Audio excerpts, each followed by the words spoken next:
Hey guys, so I'm gonna keep this short. This is part 2 of the review of the lenses that I've promised. Again, the Pentax lenses, the Nikon and the Voigtländer compared to the Fuji 3570 on the GFX 2. It's sunny, so I'm going to shoot the same lenses again in 3 scenes. I'm going to try to get some high contrast scenes, see how focus falls off, how the colors behave a little bit, and high contrast areas, because I'm pretty sure that that is where we're going to see some differences and shortcomings. Get to the optical limits of these older lenses, and especially with the limited coating on some of these lenses. So I'm gonna go shoot that, and then I'm gonna take it into Capture One and see how it all works out. Okay, so I brought all these files again into Capture One. Again, none of these files are sharpened.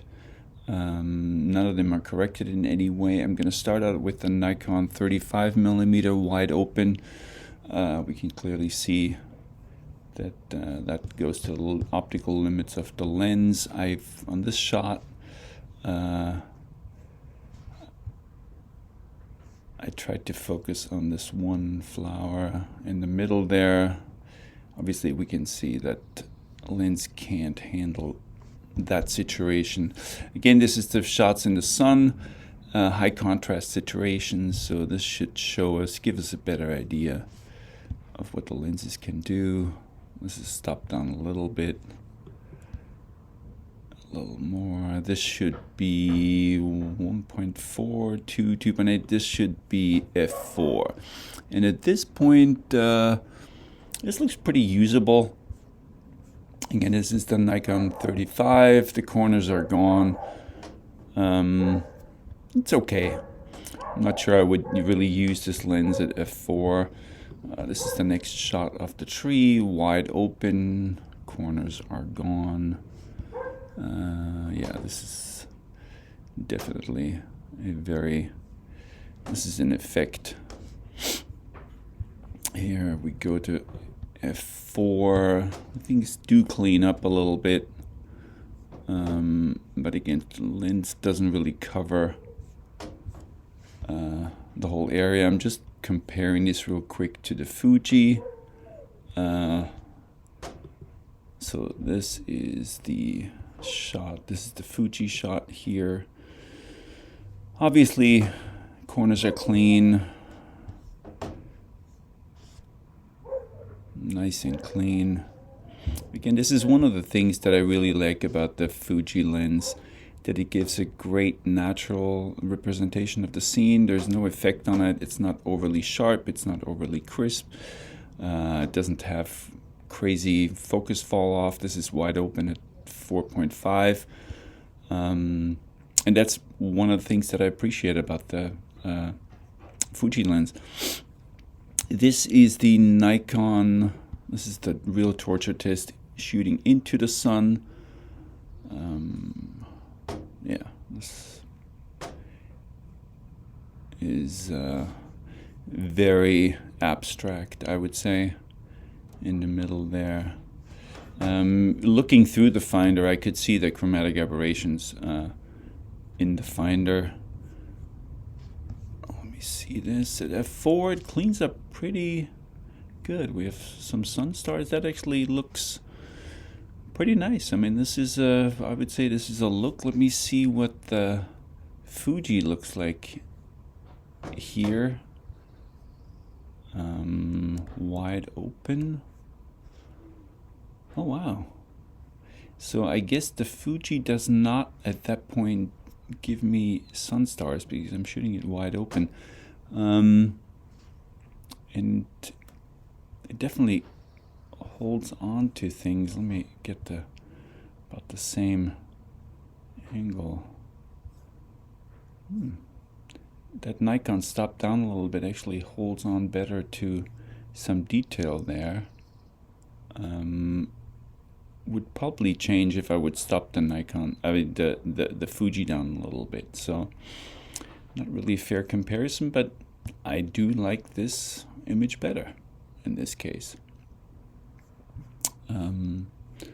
All right. Interesting, interesting. Let's go to the Nikon 85. So this is the, we can see wide open. It holds, it covers the sensor. Oh, there's some red fringing there. Again, wide open. Let's see. The red fringing gets worse as I stop down. It's pretty much gone here. Let me see this. I'm not 100% sure about these out of focus areas back here. Let me compare that to the Fuji. This is the 45. Okay, so this would be the Fuji. This definitely focus fall off is definitely a lot stronger. This is the Fuji at f7. I mean, it's 70 millimeter 5.6, and this is the 85 at, I would say, 2.8. So not really fair to compare that in terms of fall off.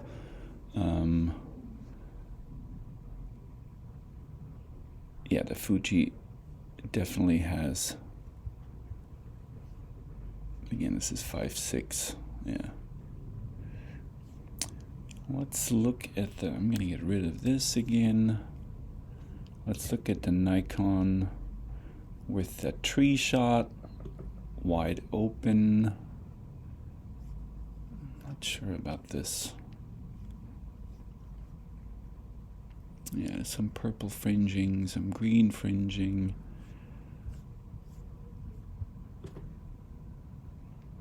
Stop down once, stop down twice. That would probably be a little more cleaned up. Yeah, definitely fringing going on here still.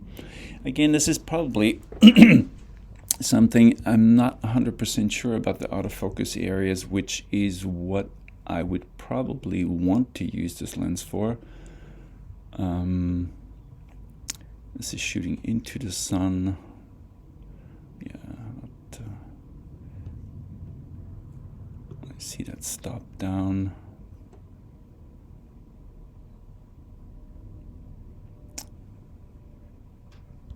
Interesting, but I'm not 100% sure.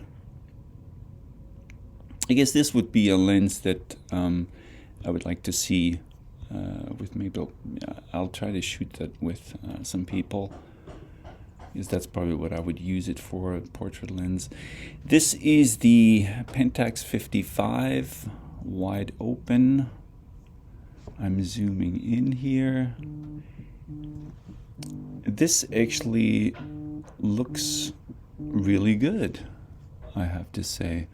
I'm surprised by this. This is nice. I'm sure this would sharpen up really well if I wanted to get a little more focus on that nice fall off. This is wide open. This is closed down a little bit. This is the 55 Pentax. This looks very nice. Closed down. This looks good. Let me see this compared to the Fuji.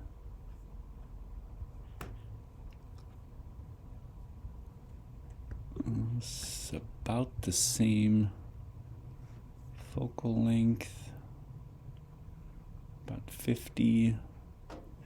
Colors are obviously different. I did shoot that on auto color temperature, which might not have been the smartest idea, but I'm pretty sure I can get the color to come in evenly.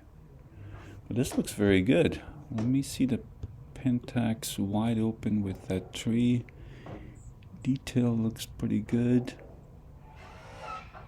I'm not sure these branches are red, so the red and the green actually is the branches, the color of the bark and the foliage, then these out of focus areas look pretty good.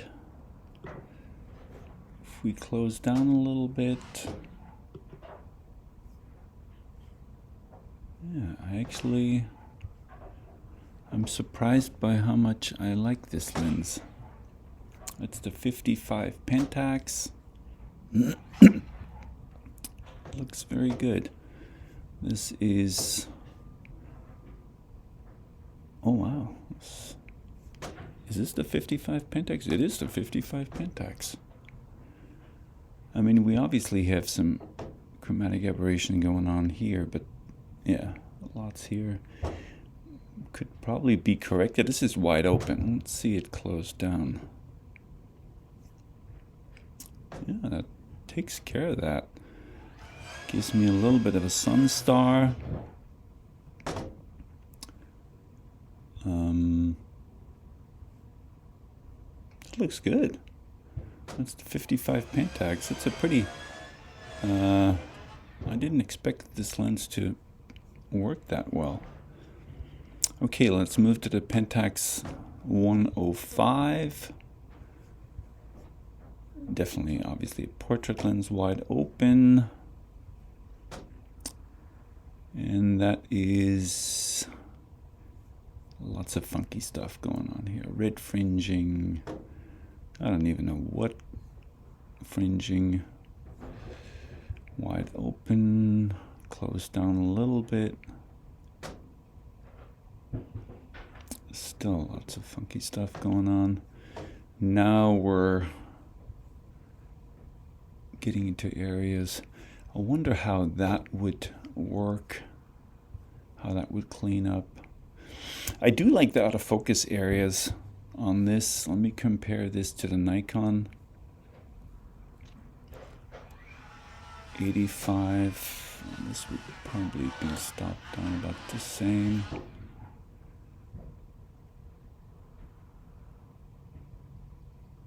So this is the... Is this the Pentax? No, this is the Nikon. Okay, so this is the Nikon. I do think I like the Pentax out of focus areas better. Let me see how this holds up in the middle.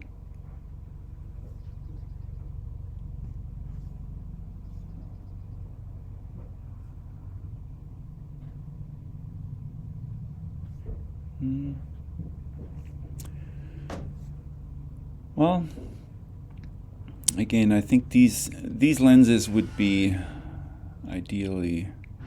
I'm looking at these lenses to shoot with people, so that is not... I don't really use landscapes with longer lenses usually. This is the Pentax. Okay, wow. There is some definitely funky stuff going on here. I apologize, my neighbors are having construction. This is wide open, close down a little bit. It's definitely better, probably fixable. Let's see, this is stopped down a little bit. Yeah, I think this would probably work. Probably sharpen up pretty good. Out of focus areas look decent. Let's see this. This is the 105. I already went to the stop down. I think the wide open. We can imagine what that looks like. Yeah, that is what that looks like. So stop down, and this is stop down just 2 stops. So this is still very shallow depth of field. Oh, there's lots of fringing there still. Get a star, but lots of fringing. Let's go to the 150 Pentax.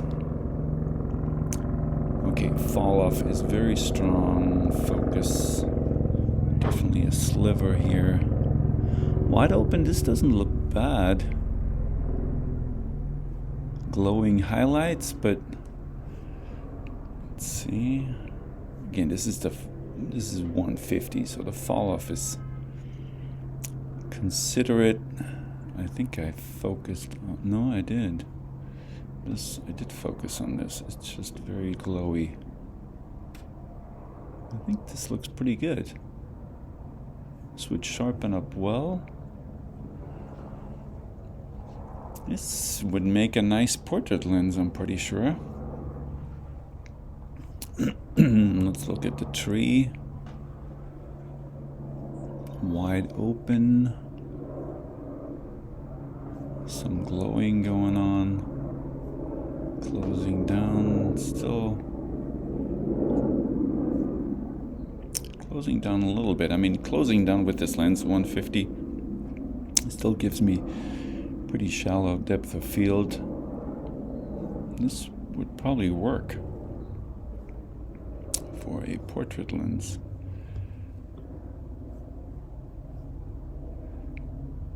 Yeah, not, that is brutal.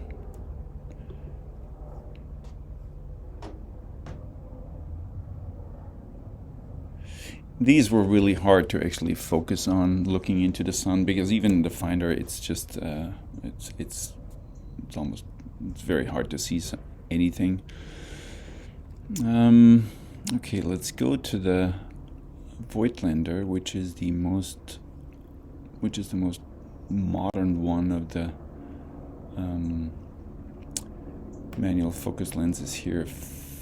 Focus fall off, obviously very extreme. Corners are okay. I would use that. I mean, it's an effect lens, so this would be, oh, very glowy. Very much of a glow. Let me see this. Stop down. Yeah. These high contrast areas are, this looks good. Let's see, fall off. Fall off looks pretty good. I would say okay. This would be 1.4, 2.8. This would be f4 on the Voigtländer.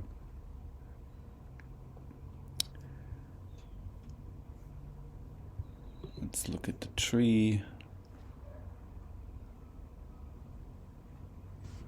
Lots of glow here going on. Focus fall off is pretty extreme. Close down a little bit. Yeah, close down. This lens works definitely better. So that would be 2.8 f, and this would be f4. How are the out of focus areas? Doesn't look bad. You see, shooting into the tree, shooting into the sun. Okay, wide open doesn't really work. Let's start at f4. Get some stars. Definite fringing going on. So it's interesting because this is the most modern of the manual focus lenses, although it's probably a pretty old design. So let me see the Pentax 55, which is actually very close in focal length. Let's compare the Pentax to this. So this actually probably looks pretty close. The Pentax corners are obviously better. Yeah, definitely. This is f4. Let me zoom in on this. I prefer the Pentax on this. Yeah, I do. That's interesting. Let's look at the Voigtländer. I'm going to go to 2.8 on the tree with the Voigtländer and a 2.8. I think this is the 2.8 with the Pentax. Yeah, the Pentax corners are obviously a lot better. How is the sharpness on this? Oh, the Voigtländer, the Pentax holds up there as well. Out of focus areas, I think I do like that Pentax lens better. I think it does a better job. Let's just bring the Fuji in on this as well. Actually, I'm gonna go with the Fuji closed down just a touch. So this would be the 50 Fuji on this shot. This would be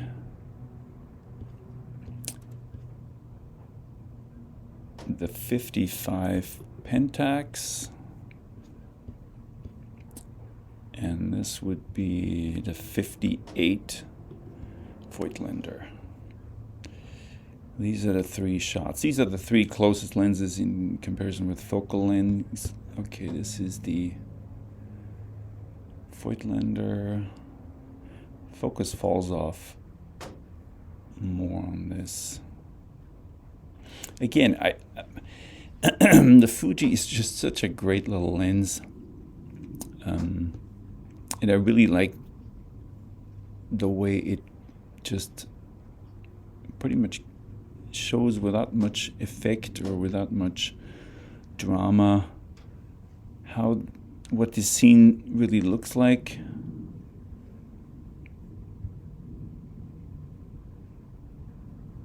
And out of these three, I probably like the Fuji the best, because this is, again, I shoot mostly 5.6 f8. I don't really have dramatic fall off for situations like this. I do kind of like the Pentax in this better than the Voigtländer. So, very interesting.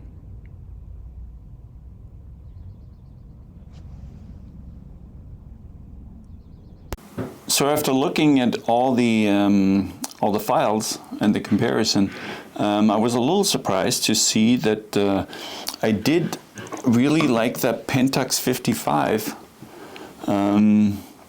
the best, maybe.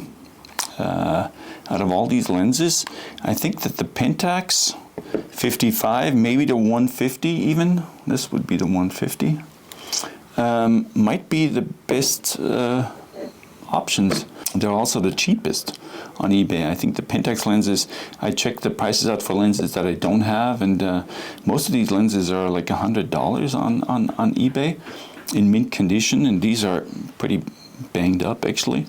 The Nikon lenses, I wasn't really, just like in the first comparison, I wasn't really too excited about them. The 35 barely covers the sensor. The 85 does, but I'm not too happy about the out of focus areas. Again, these lenses I would probably use to shoot people with, which I haven't done yet. It's such a great thing about this camera, about the GFX. The options to put these lenses on there, pretty easy way. And to get great results, get cheap adapters, get inexpensive lenses, and start shooting. And it's fun. As with the last comparison, I'm just always blown away and how happy I am with the 3570 Fuji. I know I keep saying this, but I keep coming back to this because it's such a great, inexpensive lens, which makes this whole kit just a lot more affordable. I know this is not a cheap body, but being able to get a lens that I think you can buy this lens used for $500 because it comes as a kit lens, so a lot of people buy it and then sell it. Just makes this whole kit a lot more affordable. I've also mentioned this before, the article I read about Dune and how the cinematographer shot the movie Dune. on the Alexa 65, I believe, with rehoused old Russian lenses, and it just to get rid of that digital look and get it a little more organic and natural looking. At the Oscars, the cinematographer who won the Oscar for Oppenheimer, which was shot partly on film, made a big point about shooting on film, and a big part of that is using these vintage lenses, older lenses, getting a different look on it.